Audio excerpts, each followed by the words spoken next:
Palapit na ng palapit ang napipintong pagharap ni David at Tanggol, Ramon.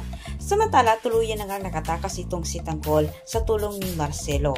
Gusto kagad ni Tanggol na puntahan itong si Labin sa Quiapo para alamin umano niya sa mga ito kung may nahanap na ba silang impormasyon kung saan niya makikita ang asawa ni Mokang. Ngunit hindi pinayagan ni Marcelo itong si Tanggol dahil delikado ito para sa kanilang dalawa niya. Kaya't pinagsabihan niya itong si Tanggol sa dapat gawin ito kung gusto man itong makita ang asawa ni Mokang.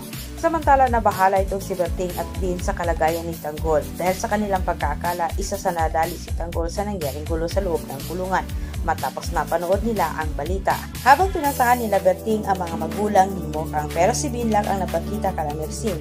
Nakausap ni Bin itong si Mersing at hinanap punungarin niya itong si Mokang. Nagpakilala din siya na bilang kaibigan ni Mokang.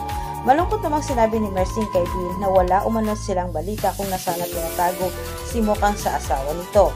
Kahit alam na ni Bin kung ano ang totoong nangyari kay Mokang pero pinipigilan niya ang kanyang sarili na hindi sabihin kay Mersing. Hindi nabigo itong si Bin sa kanyang kakay. Alam na niya kung ano ang buong pangalan sa asawa ni Mokang. Samantala sa kabilang banda, kampante naman itong si David na nabura na nga sa isip ni Ramon ang kanyang pangalan dahil din sa kanyang ginagawa. Ngunit maya-maya lang nabalabog ang isip ni David. Bumaliktad ang kanyang inaakala. Nakatanggap ng tawag itong si Ramon galing kay General at nagsasabi na hawak na umano niya ang buong detalye sa nagangalang David sa Quiapo.